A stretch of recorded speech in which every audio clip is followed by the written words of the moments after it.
Hello. Today is May 4th, 2016. I'm David DeWitt with the Athens News. My guest is Robert Whaley, retired historian from Ohio University. And this is Athens Speakout number 364.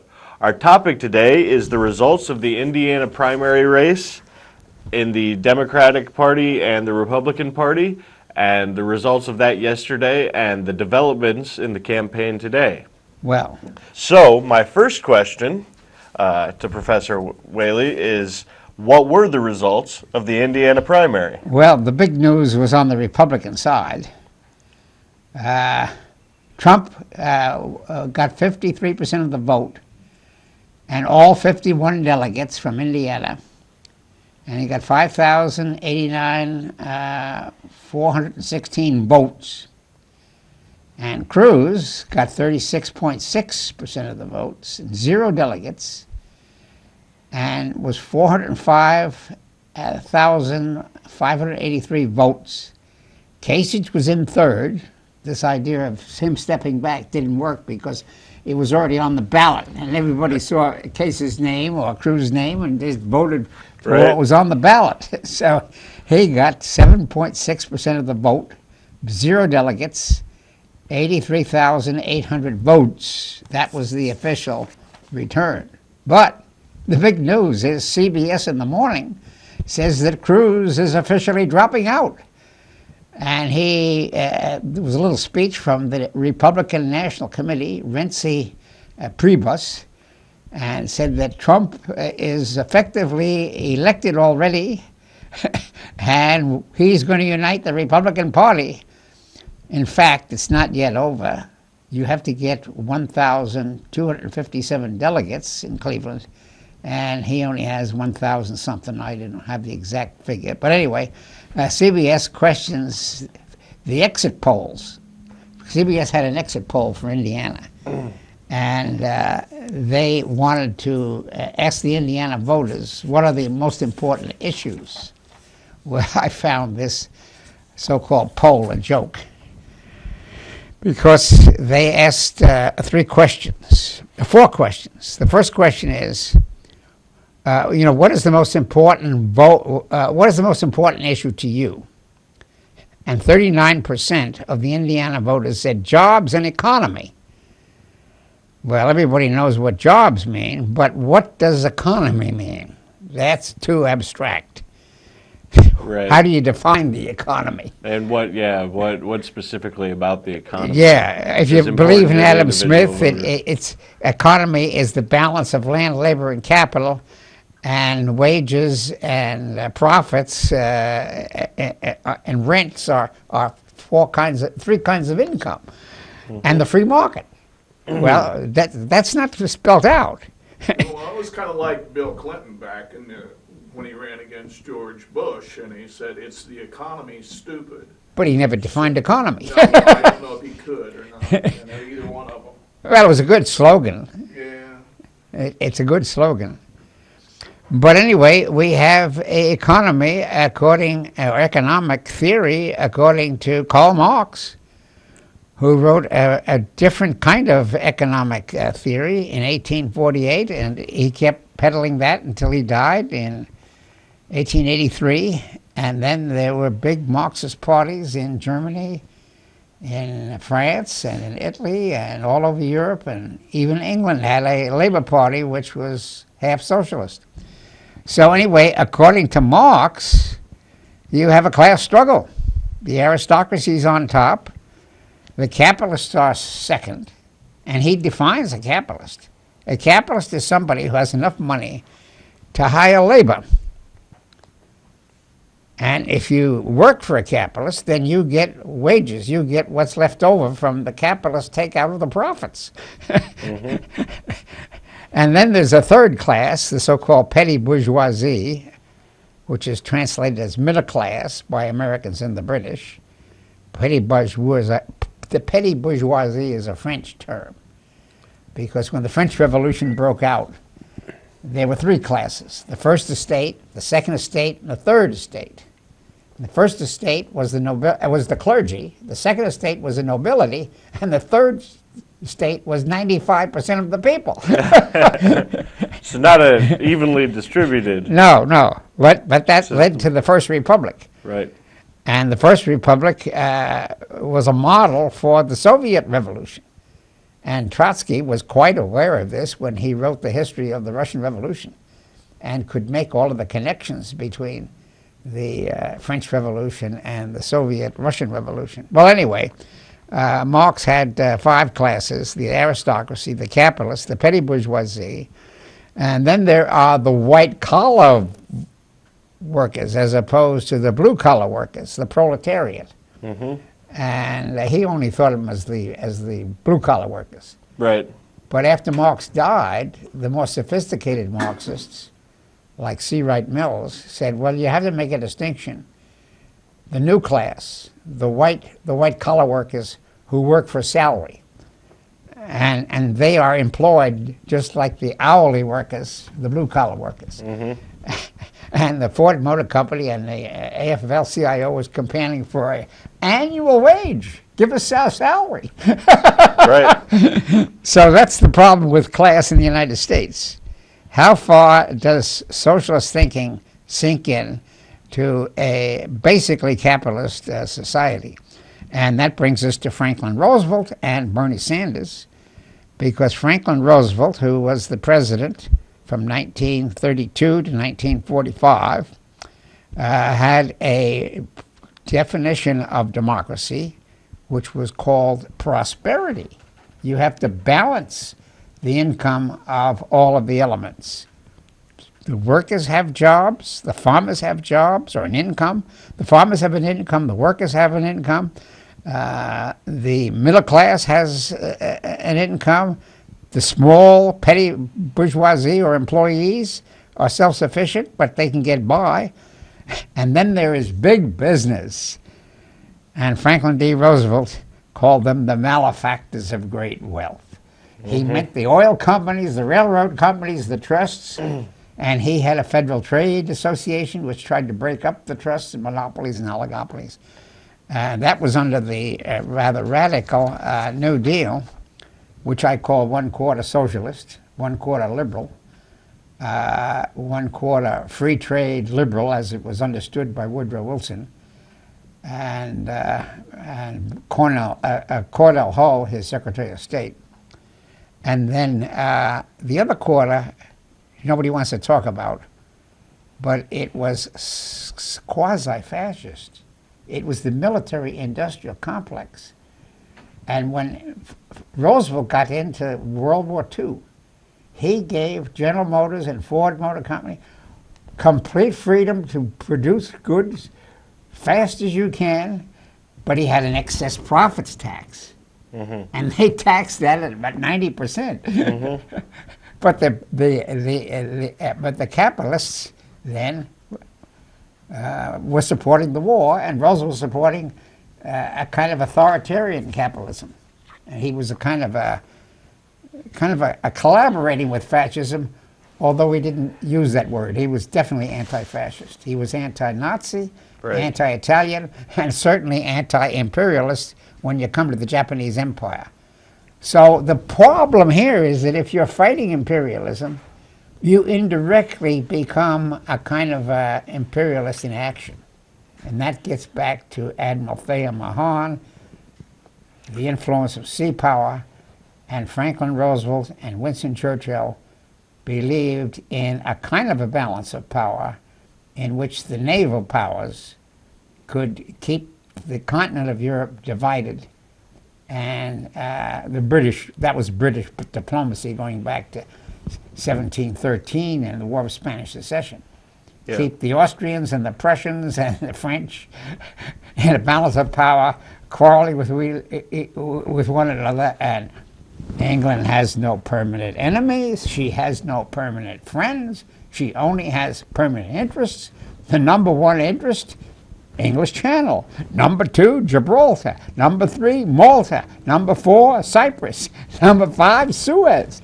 On to India and China. Mm-hmm. You control the sea bases, you control the trade. That's how British Empire was able to keep the balance of power directed against the European continent. Roosevelt understood it. Churchill understood it. Unfortunately, few Americans understand it. So anyway, CBS had a poll which talks about what are your interests, and they don't clarify the meaning of economics. And then the second question was 28% of the voters in Indiana said the most important issue is government spending. Oh, there's another cliche. Spending on what?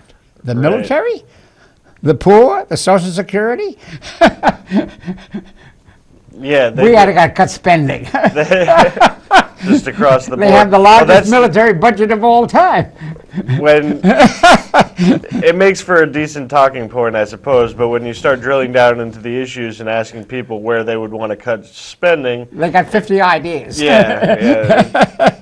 Don't cut me, cut the other guy. It gets hairy very quickly, right? People don't want to see their own resources cut. So. And the third important issue was terrorism. 18% thought that terrorism was the most important issue. Well, I've already defined that many times. The most important duty for Congress is to pass a law defining what is a terrorist act. Where is the terrorist act performed? Mexico? United States? In the Middle East someplace? In Israel? Who defines terrorism? Every nation state has its own definition. And the voter doesn't know the difference between ordinary crime, San Bernardino. What is that? An act of terrorism or just murder? And then the fourth issue, according to this thing, is... It's interesting that you bring up that point because the vast majority of terrorist incidents in the United States since September 11th have occurred with a handgun, with a firearm, such as in San Bernardino. Yeah. So that definitely makes the line a little bit blurrier as to what do we consider a terrorist act. We did without our government. We did have a bombing in Boston where defining there was the bombs in Boston. That was more high profile than most of the other incidents. But the majority of incidents take place with a handgun. Right. And another facet of that is that there was a study by the Government Accountability Office. Yeah. There is no law preventing people on the FBI's terrorism watch list from purchasing firearms in the United States. Out of 2,000 people on that watch list who attempted to purchase firearms, over 90% were able to legally do so in the United States. They call that the terror gap. And most people aren't aware of it. 78% of people support closing it when they learn of it. It comes up in every Congress. President George W. Bush asked for the terror gap to be closed. President Obama has asked repeatedly for the terrorist gap to be closed, and Congress has done nothing for over 10 years on that issue. Just wanted to throw that in there. The Second Amendment is my God. Well, yeah. That's idolatry. Yeah. So I just wanted to, as long as we were touching on those things, I just wanted to kind of throw some of that stuff out there. My idol is not the cross, not the crucifix, not the Virgin Mary. My idol is the Second Amendment. No, a gun. Yeah. Or an honest John missile. Honestly, I just wish that people cared about the other amendments as much as they care about the second. You know, I wish that they knew the whole Constitution. Knew what the Fourth or the Fifth or the Eighth Amendment. The First Amendment's most important. The first, my personal favorite. Yeah. Everybody's personal favorite if they have any sense at all. Yeah. And then the fourth issue, according to the CBS poll of importance, is the immigration issue. Well, there's another debate. Does this mean the Sherman-McCain bill? Oh, right, from 2007. When is the last time we had a comprehensive immigration act? Well, that's going to be debated in the next Congress, no matter who's the president. That's still open for grabs. And of course, Trump wants to close the wall down on Mexico. And they're going to pay for it. Well, that's what Trump says, but how's he going to enforce it? So who is a citizen? And what is the difference between a citizen and an illegal alien and an undocumented worker? That's all propaganda. Yeah. Okay. So anyway, I think I've finished with CBS. I'd like to make a little comment about the New York Times.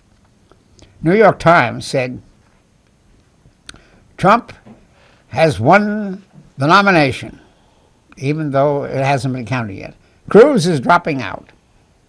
Mm-hmm. The New York Times is happy to see Cruz go, and it's all over.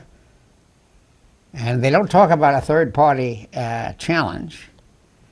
And Trump has 1,047 delegates. Which falls well short of the a little short. 1,237 Yeah. he needs to. And Kasich is still Win on in the the first race, ballot. technically. So I don't know what he's going to do in West Virginia or Oregon or California. Although the word is today, we've started to get the word that Kasich has a big announcement at 5 p.m., which is coming up an hour after Yeah.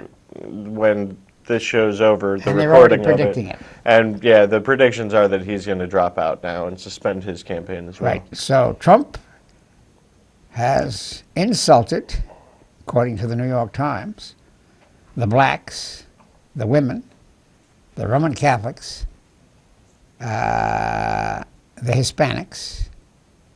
So he's made a lot of enemies. And the New York Times, of course, endorses Hillary. Mm-hmm. And the New York Times is predicting that Hillary will beat Trump. That's possible. It might not come across. Who knows? I'm not interested in predictions. I'm interested in the past election as a historian. Anyway, there was another Indiana Senate race, and they nominated Todd Young, a Republican, who is most likely going to win in the primary for the Senate of the United States. And that's a plus for the United Republican Party. And the state Republicans and Mitch McConnell endorses Young.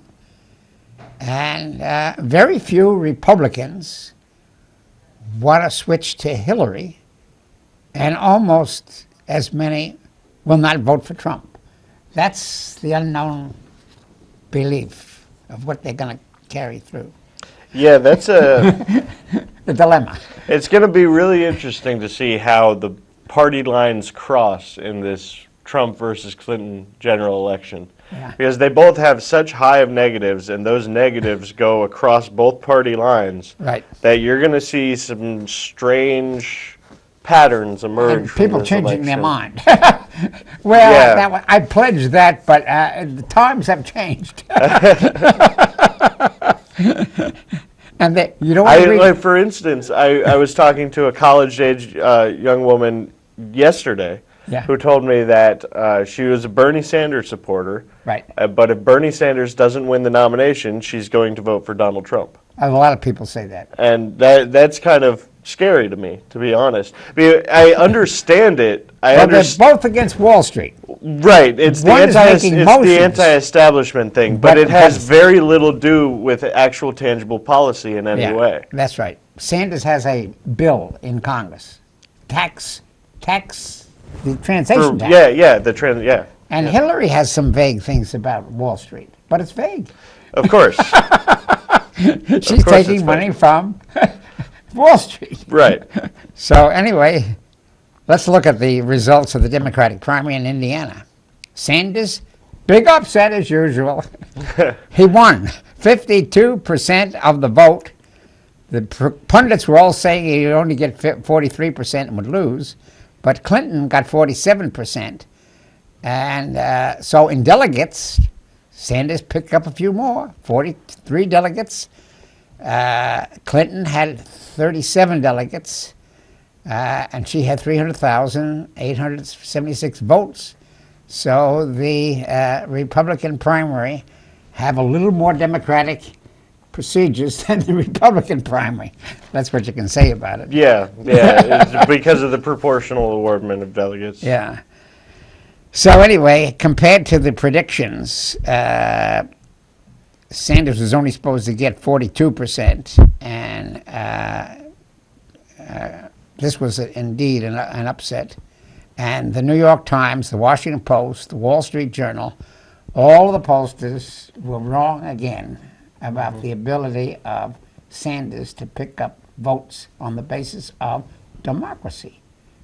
The people want democracy. They don't want Wall Street bought elections. And both the Trump people and the Hillary people, both the Trump and the Sanders people know that Wall Street is buying elections. Hillary is wishy-washy, is she not? Well, yeah. I mean, she's, as I've said several times before, her attitude about the whole business comes off as kind of patronizing to me, because she'll give lip service to the idea that Wall Street needs, regulated and controlled, to help appeal to the Sanders supporters and base. But you don't really believe that she's going to have any teeth as far as anything like that goes, Right. if she were to become president. Right. And take the Goldman Sachs speeches, for instance, that have become very controversial. And I know why she won't release the speeches, and it's not because there's a bombshell in there. I don't believe that there's a bombshell. But there is money. There is But- a couple $100,000. But what? She made a couple $100,000 for delivering them. That in the But what she Really? told them was, the type of general stuff that you would think that a politician would tell a group of bankers from Wall Street. And that's, I understand you get a lot of the blame when things go wrong, and people don't give you enough of the credit when things are going right, and those types of things. And that's just bad. It's bad. Right. It'll create bad feeling no matter Right. what. So even Right. if there isn't a bombshell, just the general attitude that she takes in those speeches would make people, call her a shill and say that she's just doing Wall Street's bidding and not. Yeah. Well, she won't hold my Wall wife Street is voting for accountable. Hillary, and she'll stick with Hillary. And I'll probably have to, if Sanders drops out, I'll vote for Hillary. I don't have any problem with that. Well, yeah. Hillary is a liberal Methodist who's better than somebody who just wants to make money. I don't believe Donald it. Trump? Yeah, Donald Trump. Yeah, I is a- can't imagine he's a particularly estate religious dealer. man. Well, he says he's a Presbyterian. Right, And he does have nominal Christian credentials. right. But the people who call in and said, have you ever heard of Jesus Christ, who said, the root of all evil is money? What happened to that? I'm sure that doesn't factor into Donald's everyday life. It very doesn't much. happen to any of the Republicans. Yeah. I can't think of a single Republican who quotes the Bible very well. What's a little bit more scary to me about Donald Trump is his phenomenal lack of knowledge or qualifications. Yeah. Like, I kind of wish that they would just give him a general American history and civics pop quiz. Just somebody ask him, hey, Donald, how does a bill become a law? I bet you he doesn't know. Well, I wouldn't sell him that short, because he did have a. Do you think he could name the 7th president? No, I doubt this. But what he does know, is that he had a BA from Wharton School, Right. and So he knows business. he knows how to make a deal. And I'm not saying that he's stupid. I'm just saying that he doesn't have He a does. lot of basic knowledge about America. I don't believe I don't think he knows much about American He history doesn't or know much civics. about foreign policy. He's got a blank. Yeah. Yeah, that's true. But he doesn't know how to make a deal. He doesn't know how to bargain. But don't you think that somebody running for president should be able to I think name the president the should. 7th president? Well, for he instance? should be able- Most people wouldn't be able to name the 7th president, but most people aren't running for president. I think everybody in high school should know that the three greatest presidents are Washington, Lincoln, and Franklin D. Roosevelt. I agree Now with you that. can argue about Madison and Jefferson and Teddy Roosevelt, Woodrow Wilson, who's third and fourth, fifth. Sure. Now I have a big crusade about Andrew Jackson. Oh, yeah. I don't want to take Andrew Jackson's face off the bill. Oh, you don't? No, I don't think support that. Andrew Jackson is vital to the beginning of democracy. He gave white males the right to vote without property. That's true. You can't get women to vote if you don't give males the right to vote first. And what kind of history is that? And we got there eventually. Our long, slow drive toward democracy in this country. Slow. I don't have much of a problem with it myself. I've got. Jackson's an interesting character. I mean, he did do some of the things that you said. He also did some abominable things. That's right. But he did kill Cherokees. Well, yeah, he was the first president, first and only president, as far as I know, to openly defy a U.S. Supreme Court ruling. And he did it to drive the Cherokee Nation on the Trail of Tears. Right. That's pretty wicked. Bold. Well, it's bold. It's bold. It's a bold. Definitely thing. Bold. Well, he points out the dilemma. I would also call it wicked. Well, he said to the Supreme Court, John Marshall made that decision, but how can John Marshall enforce it? Well, right, and that only sets the President up, of the United States can enforce the laws of Congress. Yeah. So that's the balance it's of power. The balance, it's the checks and balances of the system, and that's a struggle that so he got away with continue on. And it makes a good quote. And he was the 7th president, by the way. Yeah, sure. It was mentioned earlier that which I don't believe Donald Trump would be able to. No. And not only that, he won the Battle of New Orleans. And he won. Do you think Donald Trump would be able to tell you how a constitutional amendment is ratified? Talk about racism. The Battle of New Orleans? Yeah. What Jackson did was to recruit Indians, Cajuns, whites, blacks. He had a multi-ethnic army. They don't tell you that. Right. How did he get volunteers to fight the British? He did win that battle. The battle did take place after the war was over. That's true, technically. but he did win the battle, and I've seen the statue in Jackson Square. It sealed the election. Yeah. So they just want to select history. You can't say They can't say that Jackson was a racist. He was anti-Indian. He was anti-Cherokee. That doesn't make him a universal racist. And it's kind of, I don't know, that's a hard thing to try to talk about, talking about a politician from 1820's views on race, when in 1820, it was pretty much, 99% of white society would have thought of the white race as a superior race in one form or another. Even people who oppose slavery and things like that would have generally had that idea. It was so pervasive. Well, so how do you, if you're judging racism by 2016 standards and holding people in 1820... The blacks were called slaves in the Constitution. Up for it. It just makes it, I don't know. Didn't use the word race in the Constitution. Figure out how to discuss appropriately. In fact, in the Constitution, they used to say slavery is a peculiar institution. Right, and they used all that shadow language. And, right. I don't know. I guess the only point that I was trying to make, though, is just to reiterate how spectacularly unqualified I think Donald Trump is. I agree with you more or less. He's unqualified, but he's not a total idiot. No, not an idiot. We want to stay. Okay. We're going to take a station break. This is Athens Speak Out, episode number 364. I'm David DeWitt with the Athens News, and this is my guest, retired historian, Professor Robert Whaley.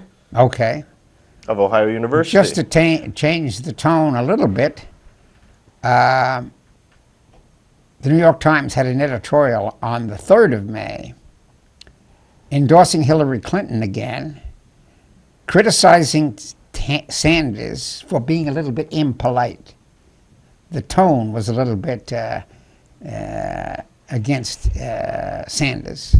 Yet the headline was, Sanders is an asset to his party. And the Democratic Party, with Hillary at the head, at top, can't ignore Sanders in November. So they're putting out the olive branch that Hillary should give Sanders something. Now, what it is up to Hillary. So the New York Times is ready to unite the Democratic Party. Right. And they don't think that Trump is a pushover. No, I would not. That's all I'm saying. I think it would be a mistake for the Democrats or Right. anyone to assume that this is going to be a cakewalk. Yeah, it's not going to be easy. David, I wanted to mention out that yesterday I worked the crowd a little bit, and I'd ask them, I'd ask them about, if they were Hillary supporters, and I met a few, believe it or not, Hillary supporters, but most of them were Sanders supporters that I talked to, and Who were attending the Hillary Clinton event in down Athens. down at Jackie O's. And but the thing was, now a lot of those same people had voted for Bill Clinton, but they said they would never vote for Hillary. Yeah, there is an anti-woman vote, no doubt about that. And well, I don't think it's anti-woman. I think it's an anti-Hillary vote, case. But there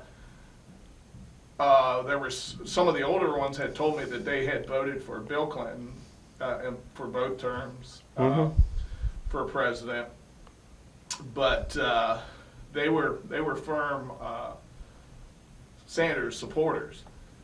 But it takes me back to when I first went to Arkansas on business, and I didn't, I knew Clinton was a governor, but I knew nothing about him, and I don't think at the time that he threw his hat in the ring for the president that anybody really knew too much about him, and not too many people knew anything about Arkansas. Kind of like a banana republic down there at that time.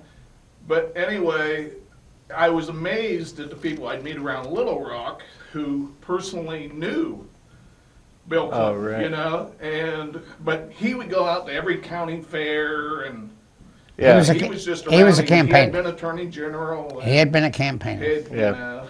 And they all liked him. And Hillary counted the money. Hillary counted the money. But She was playing stocks. Is that what it was? Commodity But market. the whole thing was that Whitewater. Well, a few of them said, well, yeah, I'll vote for him for president. And then others said, yeah, we'd like to get him out of the state. And, but, they all liked him. Yeah. On the other hand, not one of them said that they would trust him any further than they could throw him. Because they'd had business dealings with him, and something He had gone some awry. sex problems. But anyway, it was just the fact. I really didn't know anything about Hillary Clinton at that time, but a few did mention that they had no use at all for his wife. So. Well, I think there's a couple things at play there. I don't know what they said exactly, but I think that Bill Clinton is undeniably more charismatic than Hillary. She comes off as much more coached, much more staged, more like she's repeating lines that she's practiced a lot of times and repeating gestures that she's she has a speechwriter. It just doesn't ring as genuine. Right. As Bill's charisma, it just comes off as a little staged, and I think that's part of the challenge that she faces with voters in general, making that personal connection like he's able to make. Now, it's funny that people don't trust him or didn't because they do know that there's a certain phoniness to his charisma as far as being able to charm people. And the other thing is, that's the old joke that Bill Clinton saw a fork in the road, so he took it. He likes to have it both ways, and you kind of get the sense that, while he may be telling you one thing, he might very well go do something totally different. And I think that speaks to the broader frustration and why a lot of people who may have voted for Bill Clinton in the 90s would be voting for Sanders now, is that a lot of the progressive left is really tired of the whole Republican light shtick that we saw. Once I heard a liberal prof, one of Robert's friends, say that Bill Clinton was the best Republican president we ever had. Right. Well, in the post-Reagan era of the 90s, maybe that was the only way for Democrats to win national elections, is that you had to do that triangulation that we saw with Bill Clinton, and he did the whole thing about getting tough on welfare, and he did the NAFTA deal and things like that, and these were all kind of things designed to appeal to a broader swath of voters and kind of capture some of those Reagan Democrats back into the fold. But I think that the left these days is really kind of tired of that, and we're very skeptical about it, and there are a lot of people who are turned off by anything that even smacks of Republican right. And so in a lot of ways, Hillary is kind of paying the price for some of the stuff that Bill did back in the 90s. You talked about how Clinton was able to, Bill Clinton was able to, make the best of any problems, or, he was able to handle, he was quick on his feet. Yeah, very quick on his feet, yeah. But there's a video, and you can cue it up. It's of Bill and Hillary at one of the Iowa fairs. I don't know if it was the Iowa State Fair or not, but in Des Moines or something. But she had been up there and gave a speech, and he'd spoke, and then she gave her speech, and as soon as she got off, then the reporters wanted to continue to ask her questions. Well, Bill was answering questions. Somebody handed Hillary a piece of apple pie or something, and when they would go to ask her a question, she'd just take a bite of apple pie, and and the next question would come along, and she'd take another bite of apple pie. So she never answered anything, and that's up on YouTube if you want to see it. But I thought that was she was slick that time. Well, as long as she's got a pie in front of her, I suppose. Well, to get back to this New York Times editorial, which is endorsing a reconciliation between Hillary and Sanders and a united Democratic Party, one thing that bothers me about the Times is that they don't want to mention the word democracy. Small d democracy. They have their own elite. Yeah. The New York Times has its own establishment. And there's a famous book written by David Halberstam, The Powers That Be, which is an analysis of the New York Times power. They are a corporate entity. Yes. And they want to be a world newspaper. They're not just selling newspapers to the American public. Yeah. They want to be read in Moscow, Berlin, China, and so forth and so on. And then they point out, that nobody points this out, but I pointed out, that there's a Mexican billionaire who owns 1/5 of the New York Times stock. Now let's move that over to the Middle East. The Saudis, the Turks, the Egyptians are all on the American State Department's payroll.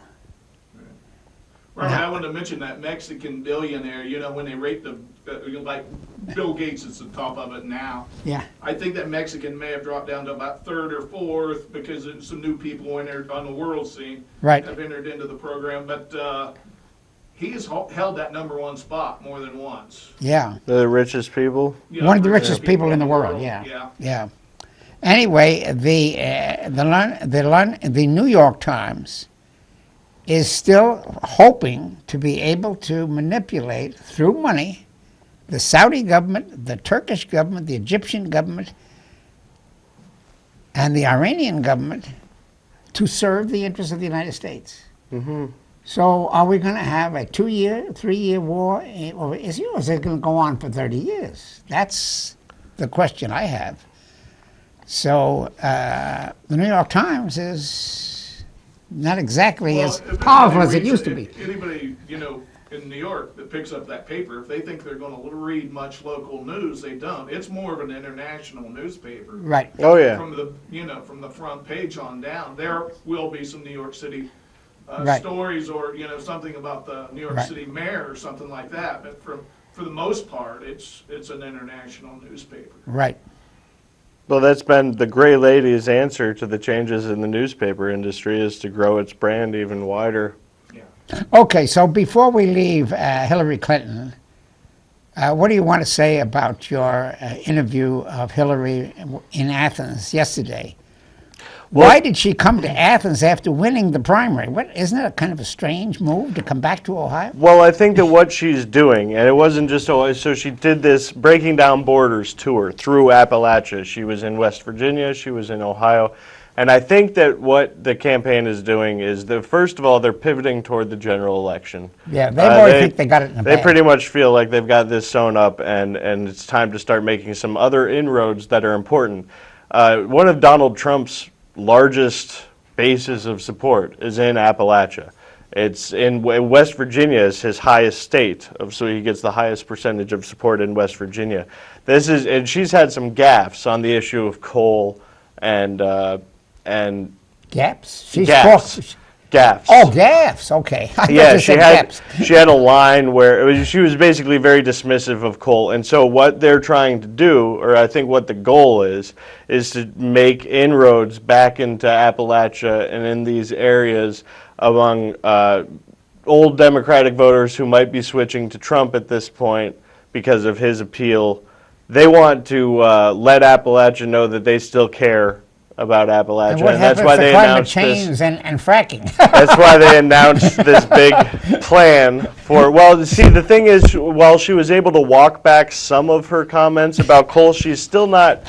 She's still supporting green energy. If you notice, she in theory. Yeah, she appeared at Jackio's, which has this massive solar array from Third Sun Solar that allows it to get 70% of its energy green energy from its solar array, and she praised that at the event, and so it was a good place for that type of thing, where she can kind of try to make inroads in coal country in Appalachia, these disaffected voters who feel left behind in the country, while also appearing at a place that promotes green energy or its usage with the solar arrays. So do you think she's going to take West Virginia in this vote next week? Oh, next week? Yeah, West Virginia primary. Next week. The primary. I don't. Have you seen any of the polls for They don't have any polls yet. They don't have any polls yet. Okay. I spent a week, a couple weeks ago in West Virginia, and what you mentioned about Trump and Trump stickers all over these pickup trucks and SUVs I see cruising around, but and a lot of those people over there in coal mining. And another thing too is, you get on the other side of Parkersburg on Route 50. I was going out the Route 50 towards Washington, D.C. there. It's nothing but fracking on both sides of the road. And if you try to check into a hotel, you have to pay a premium price because some corporation from Oklahoma has already bought out the rooms. Yeah. But, you know, Obama really got slammed in West Virginia, I think both 2008 and 2012. I think they associate Hillary with Obama, you know, since she was part of his cabinet. So I don't look for her to do well in West Virginia. Well, how will Sanders do in West Virginia against Hillary? I did see Sanders stickers over there. I think he might do okay, actually. I think that he also speaks to the disaffected group. Now, he might not say anything about energy that they like, but he speaks to this kind of we're on the outside, everyone else is on the inside, we're being left behind type of mentality that I think a lot of people who are struggling in poverty in Appalachia are really feeling in their lives, you know? I don't believe there's that many delegates up. No, it's not very many. Up there anyway, but yeah, that's just what I got from traveling around West Virginia last week, was the fact that it's funny. It was Donald Trump. I just got an email actually from West Virginia for Bernie, and Bernie is holding a rally in Charleston on Thursday at the South Charleston Community Center at 12 p.m. So Bernie's going to be making a pitch to West Virginia this very week. Right. Well, to get over to Bernie, there was an interesting editorial by Chris Hayes on MSNBC on the 2nd of May, before the election. He predicted that Trump would win by 15 points, but he missed the boat on that one.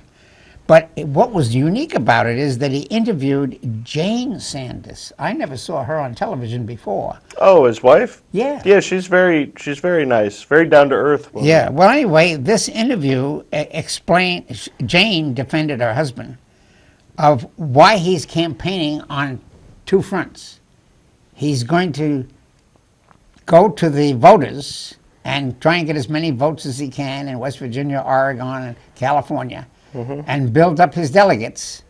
And at the same time, he's going to try and penetrate the Democratic convention in Philadelphia and try and influence the superdelegates? the committee. Well, not the superdelegates. Oh. He can't get that. The committee itself? No, what he's going to try and work on is the credentials committee.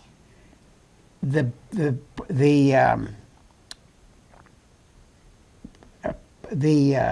platform. Oh, the platform. Yeah, absolutely. Try and get some indirect influence on Hillary's campaign cabinet, so to speak. And, you know, he probably won't get the vice president, but he might become some kind of an advisor. Sure. I mean, he could. Yeah, and so he's gonna step up the. He can't get rid of. He's gonna keep the minimum wage. Gonna keep health care, keep college education, keep that on the forefront, and keep talking about global warming. So he's playing two games here. He could get labor secretary. Well, that would be a good post for him if he wants it. I'm just fantasizing here, but Bernie Sanders for labor secretary, Elizabeth Warren for treasury secretary. As long as the Republicans continue to be obstinate about the Supreme Court, appoint Barack Obama to the Supreme Court. Yeah, I'm sorry, I'm just fantasizing. Yeah, that's all right. That's a speculation. That's possible. Anyway, I don't oppose it. But then one of the other point that Jane Sanders made was about the New York Times Krugman. Mm-hmm. She said, well, I don't read Krugman. There are better economists around. And I think that implies that she's thinking of the Berkeley economist, Robert Reich. Right. But she didn't mention Robert Reich by name. Do you? That's interesting. Robert Reich, who was Bill Clinton's labor secretary, got fired. and he got fired, and they were actually Rhodes Scholars together at Oxford when they were in college, along with Christopher Hitchens wasn't a Rhodes Scholar, but he was in Oxford at the same time. Okay, so then New York Times had another editorial by Gail Collins, their woman editor, and her editorial is Ted Cruz found someone who likes him. That was Carly Fiorina. Fiorina. Yeah, Carly Fiorina. And she was nominated vice president 6 days ago. Never done before. Before the primary is over. It was a good editorial, but of course it's all passé now. I think that she's set the record now for shortest-lived vice presidential candidacy under a week, 6 days. So here's the big headline. Cruz picks Fiorina as the running mate. I got that out of the USA Today. Okay. Made a good headline for that day, but... So this has been a good week for the legacy of Thomas Eagleton. He is no longer the shortest vice presidential backfired on candidate. Cruz. It just made him more unpopular, speeded up his... The whole thing looked terrible. The Cruz-Kasich partnership, the Fiorina vice presidential selection, I mean, he really crashed and burned in the last week of his campaign. So let's ask another question, a fourth question. Some of the review of what happened in Pennsylvania and Maryland. Right. Some of those. The stuff we didn't get to last time. Yeah. So we've got Pennsylvania, Maryland, and Delaware. Right. Yeah. Okay. How did the Republicans do in Pennsylvania? Back on the 26th of April. Mm-hmm. That was last week. Trump, 56.7%, 82,000. 17 delegates. Cruz, 21%, 340,000 votes, 0 delegates. Kasich, 4% vote, 304,000 votes, 0 delegates. It shows you the power of the elite in the Republican Party. Right. Cruz was a hard worker, went around and campaigned in more Pennsylvania counties than Trump did. And Kasich, Cruz managed to become number 2. In all of the other primaries, he was number 3. And this was Kasich beat him. Kasich was supposed to do well, and Right. he didn't come in second in Michigan. He didn't come in second in Pennsylvania. But no, Kasich did win Connecticut, Rhode Island, and Delaware over Cruz. Yeah, And Cruz was second in only Pennsylvania. that's interesting. See, So it's an interesting, the tail end of the race for delegates. Right. It's not exactly how I would have predicted that to have gone. And but it set the tone for the present situation today. where Yeah. Donald Trump is the presumptive Republican nominee, and Right. it's 4:46 right now, so John Kasich is expected to announce the suspension of That's his campaign probably true. in 14 minutes. Anyway, there was a Pennsylvania primary for the Senate race. And Katie McGinty got 43% of the vote for the Democrats. That's 648 votes, 648,000 votes. And the number 2 was Joe Shestak, who got 498 votes, 33% of the vote. So there could be a Pennsylvania shift in the Senate when that comes up. That's the importance of that primary. And there was a third candidate, a guy by the name of John Fetterman from Western Pennsylvania, from the burnt-out steel area. Oh, okay. He came from a little town called Braddock, Pennsylvania, and Fetterman endorsed Sanders. But Fetterman only got 294,000 votes, 21% of the delegates, and Kasich didn't have any coattails to give to Fetterman. Right. So it shows you the conservative background of the Pennsylvania voter. Now let's look at the Democratic side. The Democratic race, Clinton won with 55% of the vote, 95 delegates. Sanders got 43% of the vote, 67 delegates. He's still in the race, creeping along. And then in the Delaware vote, Hillary again wins. Well, let's talk about the Republican. Trump wins big, 61% of the vote, 16 delegates, 0 for Kasich, 0 for Cruz. Unfair, authoritarian, over democracy. Now, on the Democratic side in Delaware, Clinton won with 59% of the vote. She got 12 delegates. Sanders got 39% of the votes with 9 delegates. Now, that's due to the black vote in Delaware.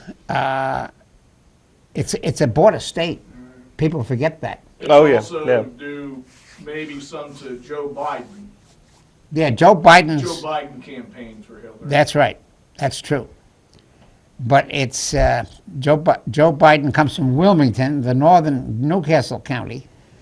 Joe Biden was born in Pennsylvania, and is not really a border state Delawarean. The 2 southern counties are Kent and Sussex, and they were part of the slave states, and they were a border state in the Civil War. Delaware. Oh, right, yeah. People forget that. With Maryland, yeah. Yeah.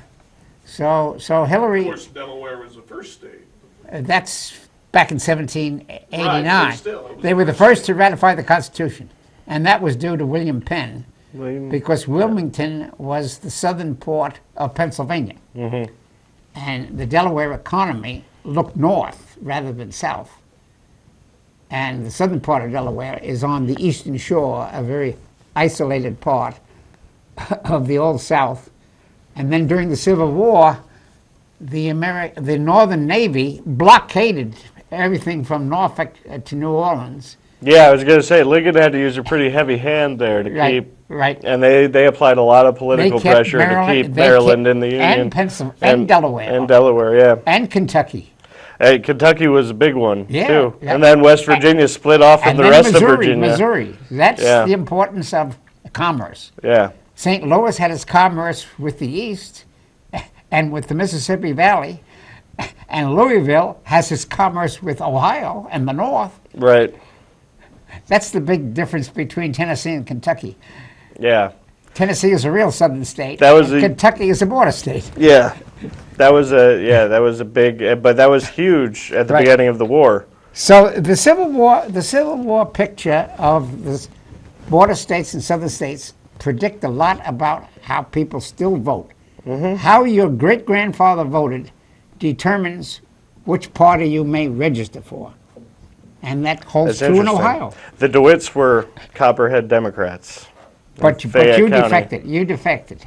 Me? I'm a New Deal Democrat. You're a New Dealer, yeah. We got about 2 minutes. Well, I guess we'll have to summarize and do Delaware and Connecticut, Rhode Island some other time. But probably next week we won't have time. Anyway, here we go.